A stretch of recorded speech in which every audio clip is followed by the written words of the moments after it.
running gear, and I'm going to have to take a look at it.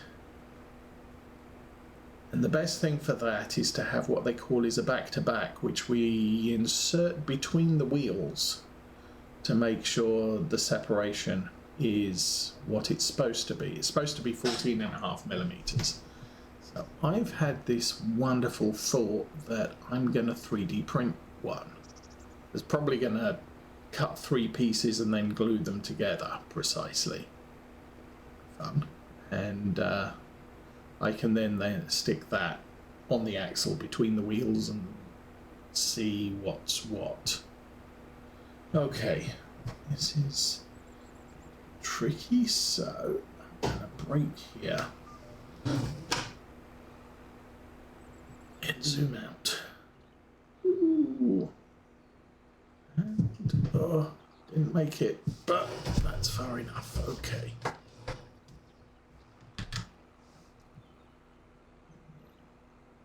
Back on cruise and going well. Does appear, I'm guessing this dirt's better quality than the dirt on the other side, which is why we're now going darker and using up more fertilizer. The better the dirt, the more you use, so it is what it is. The good news is we're on this path over here, so I should be able to bring the pickup straight up there. And it'll be convenient.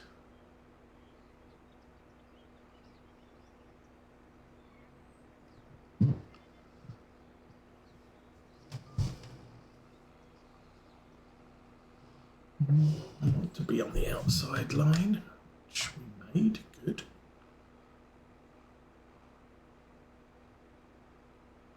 $100 liters. Oh yeah.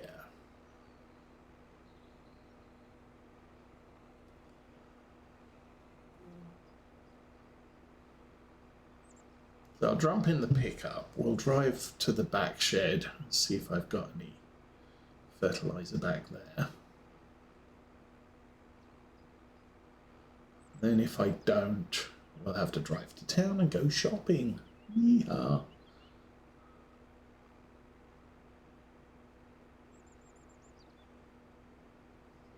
Two, 1, 0. And there. Okay, we can turn the engine off.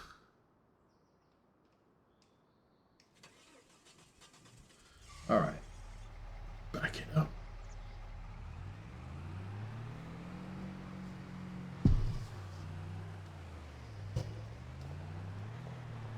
So if there's liquid fertilizer in the shed back here, we can just load that on the back of this.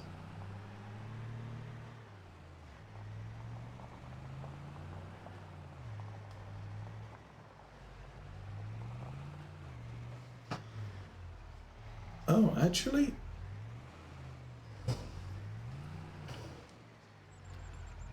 I have to go shopping.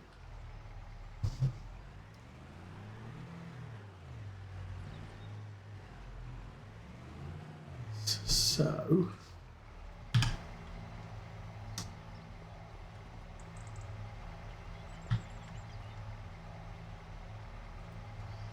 we'll grab the 25 kilo bags and throw them in the back of here, technically without the piece of wood on the bottom.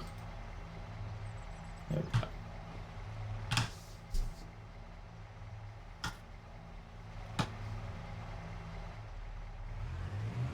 I know there are some mods that sell the bags in singles, so and I don't think it costs any, but it does make it a little bit more realistic that you have to pick each bag up and throw it in the back of your pickup, and then pick each bag up and throw it in the back of your planter.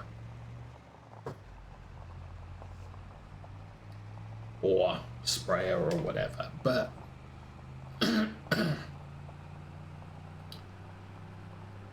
I buy the bags just because technically you can handle them by hand by just breaking them off the pallet. don't have to have a skid steer or telehandler to move them around. Obviously, it makes sense sometimes. No, Millennial Farmer tends to run with totes, but he's got a skid steer, so he can lift it up high enough to dump the tote into a thing and to get seed into the back of the planter. He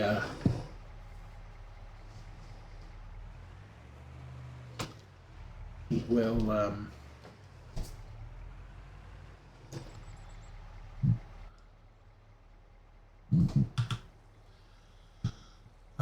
he uses a seed tender, so that's got a high pipe, auger pipe.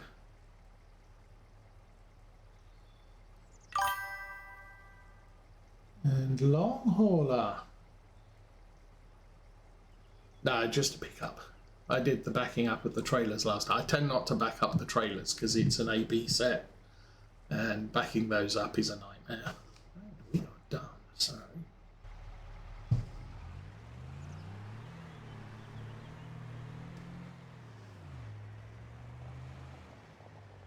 All right, that's that. I really don't know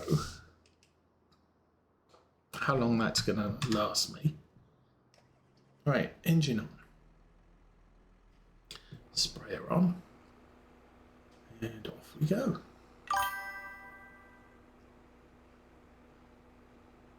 Yeah, I've been reasonably okay. Back's still a problem. What they did in January didn't really work out too well.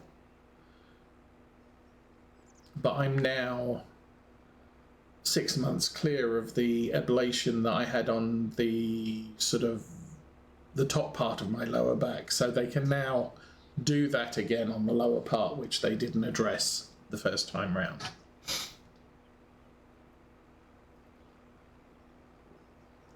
I've been 3D printing station platforms for the model train set. Not 3D printing. I've been laser cutting, because we have a laser cutter. We don't have a 3D printer. It would be nice to have a 3D printer. I've been, there's a couple of guys I follow on YouTube who are also building model railways, and I think one of them has a 3D printer and no laser, and the other one has both. But it's like, you can do a lot of things with either. If you've got a laser cutter, it's like, if all you've got's a hammer, then everything's a nail. If you've got a laser cutter, then everything can be made out of a piece of wood cut to shape. And if you've got a 3D printer, then everything can be formed out of plastic. So yeah, 6 of one, half a dozen of the other. So I'm using a laser cutter because it's what I've got. We got it at sale last year, round about this time last year. And what's really annoying is we got a 10-watt self-contained unit, and literally a month after we took delivery of it, they bought out the Pro model, which has wireless Wi-Fi connection. It has a little panel on the side, so you can actually do setup at the laser rather than having a PC plugged into it. The laser itself is 20 watt rather than ours is 10. But the big thing was the wireless, because we've got ours, we've had to plug a laptop into ours to put all the things in it and run it. Oh yes, Mrs. Osa has commented that it has, we have to clean the windows a little bit more frequently. But we bought it, we knew that, so we actually bought it with an air purifier. So all of the air goes through this purifier. We've already had to replace one of the pre-filter. It's got a pre-filter and a main filter. When you buy a filter pack, you get one main filter, 4 pre-filters. You can rinse the pre-filters, but ours was too far gone, so we threw out the first one, put in a second one, and the room smells, but it's not seriously smoky, so that's fine. Don't have a problem with that.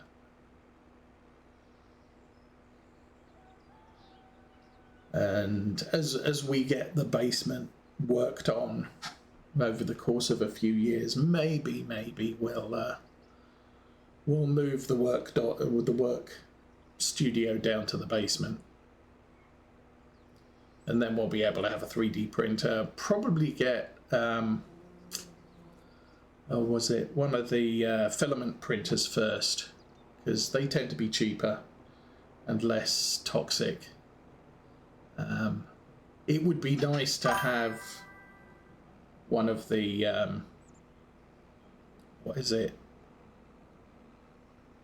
the other type of 3D printers, but they're really toxic and dodgy, so you really need to have well ventilated rooms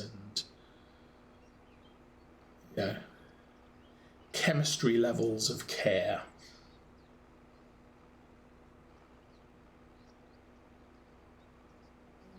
Yeah, and that's what I say. And part of the challenge is, okay, so I understand why most people, when they build a model railway and they have a station, it's as straight as a die,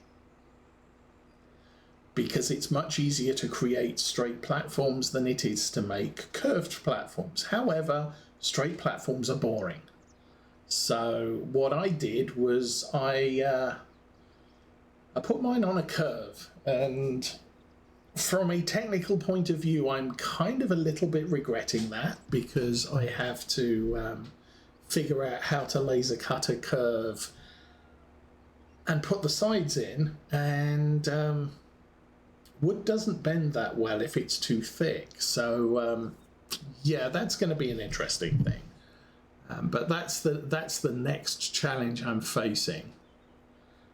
First things first, I've got to work out the platform template, and so the last couple of weeks I've been very closely measuring where the platform needs to be,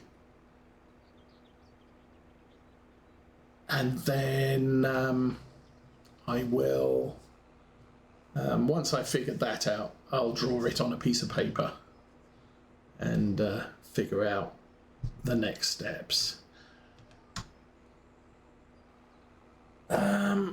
Not specifically, I don't, but sometimes I forget conversations. Oh, you found one. Nice.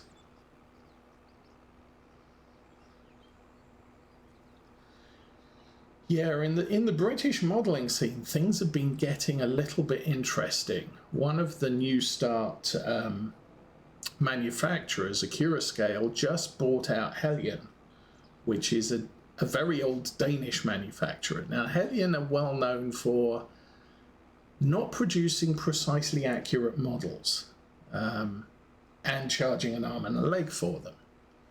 And so they tend not to sell well for people. They sell well as toys for people who have lots of money, but for kids, they're out of kids' price range. And people who accurately model stuff, the models aren't accurate enough. They're all sorts of wrong shapes, so they tend to skip them. So the price and the accuracy tends to detract from their sales, so they haven't been doing very well with their English stuff. European stuff they sell as well, and that's doing fine. So this new company is very precision oriented. So they made an announcement, yeah, we bought out Hellion. and we are setting up a brand new website, and we're going to sell all of the Hellion stuff off that website. And they didn't say one way or another whether they were going to keep a Curascale coming through the retail outlets or whether that was going online only as well. So there was a little bit of a hoo-ha, and the retail outlets all got, oh, support your local retailer, etc., etc. And, oh, cool. That's nice. Yeah, sadly, my grandfather died 50 years ago, just under 50 years ago. So I kind of do it in memory of him, but not for him, if you like. But anyway, so over the last couple of weeks, they've been clarifying, no, it's only the Hellion stuff that is going to be sold online. Everything in a Curascale is still going to go through the retail outlets, which, you know, a level of relief for some people, including me, because I don't like buying from manufacturer websites because they don't do international shipping very well. The retail outlets that I use have experience in shipping stuff to the US, so that's where I sit at the moment. But anyway, they then announced that one of the pending releases from Hellion, they're going to delay it a bit because they're going to correct the molds. They're going to make it up to their normal Curascale stuff, and therefore it's actually going to be, it's not going to be a Hellion release, it's going to be an Curascale release of very, very high quality and detail. So people are sort of kind of more happy with the way this is going. You can get the Hellion stuff, they've marked that down like 40%, 50%, in some cases 60% of the original price. They're just going to sell off the really old stuff that is really bad quality when compared with, you know, precision models. The more recent stuff, which is slightly better, they may do reruns of that as they sell it out. But they're setting themselves up as we've got our high quality precision models, and we've got our low quality, not quite so precise models, and the low quality, not quite so precise models, we're going to sell for, you know, up to half price, maybe more. So they will be able to sell them. And people will not be so upset about, well, it's not entirely accurate because you're getting it at 80% of the price of any other manufacturer. Yeah, and you know, you think a large locomotive these days costs anywhere from 180 to 250 pounds for non-DCC, and they're selling a large locomotive for about 120 to 140.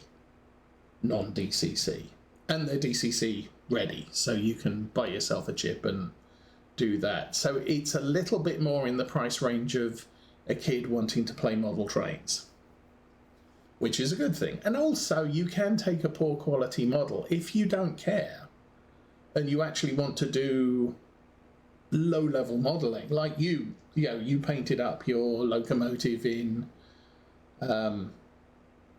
the livery that your grandfather worked for, and people will do that. If I'm faced with, I can spend $200 and then I want to change some things on that model, that's an expensive thing to make a mistake on. I want to spend $120 and do some, you know, weathering, add some detail to it. If I get it wrong, it's not as big of a, oh my goodness, I wasted all that money and I've really screwed this up deal. Yeah, and you're right, it gets the kids involved, but it's also something you can do practice with.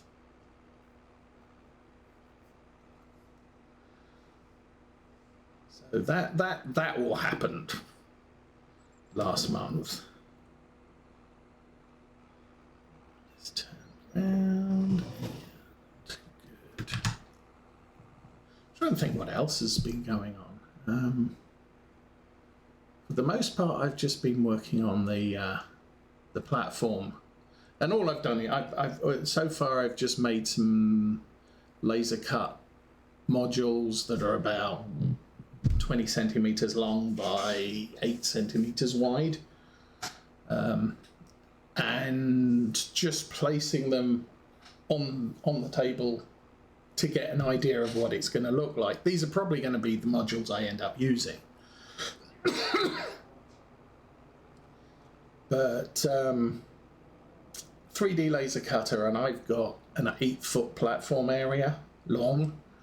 It's like, that's not convenient to laser cut things that size, especially not with a laser cutter that's barely capable of 1 foot by 1 foot. So 20 centimeters is about 2/3 of a foot, and it makes for nice, easy, light modules that you can kind of play Lego bricks with, almost. Not quite, but yeah. Now that is something that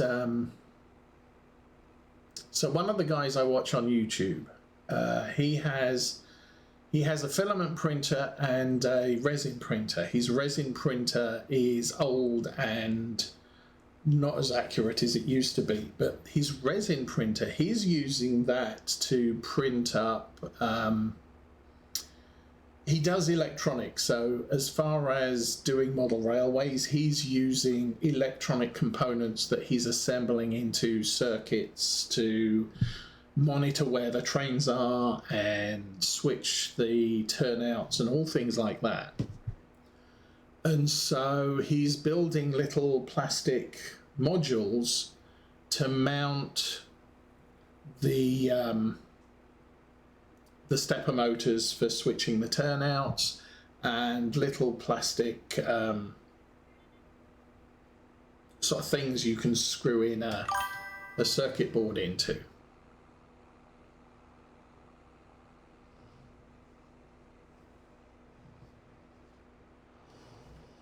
Yes, yeah, I know that process.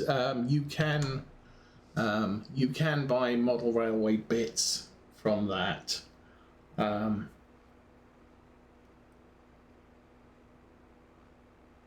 Now, but these days, I mean, people are 3D printing, resin printing the bits they want, and they're coming out fairly accurately. You need a really high precision resin printer to do that. But yeah, if all you've got, a filament printer is not great for producing stuff to go on a model railway.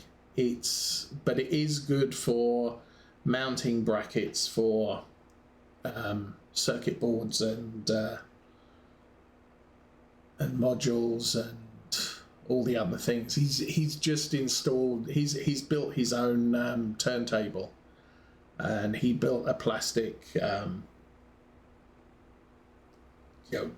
structure to mount the motor in, and that is all working nicely.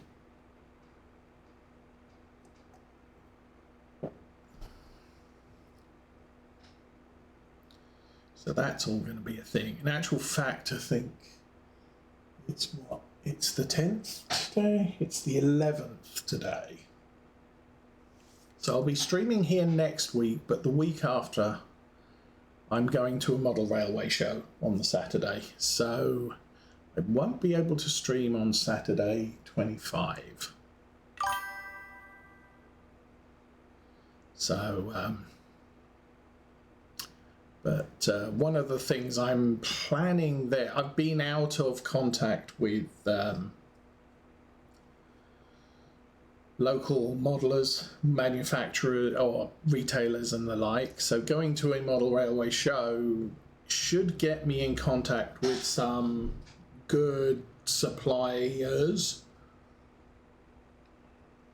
So that will be helpful, because unfortunately all of the model railway stores and semi-local importers, I had a lot of contacts back in 2012, 2011, 2010 sort of time. And as is the way, a lot of them have closed up shop or died or whatever. So